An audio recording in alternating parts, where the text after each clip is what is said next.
Hello guys, today I'll be showing you how to take out an EGR map from a BMW X3. We're going to use the professional EGR remover software. Double click the software to open it up.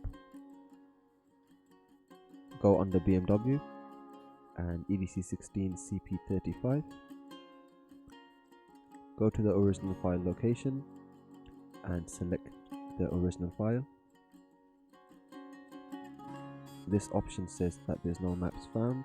So we're going to click OK and go under this one here, and same thing, select the original file, and this one says the EGR map was found. Do you want to remove the EGR? Click OK, and now you can save the file.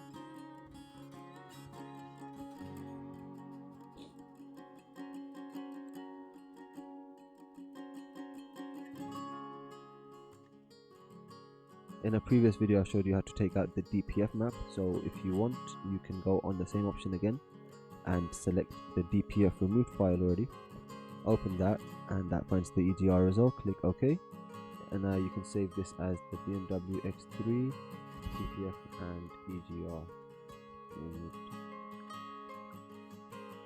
And now in this file you click save and close the program.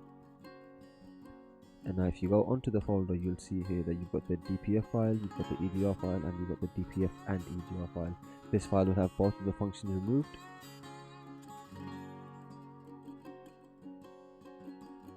Thank you for watching. Please leave a like and subscribe to our channel. If you have any suggestions for any other videos that we can make for you, then leave a comment on any of our videos and we'll get back to you as soon as possible.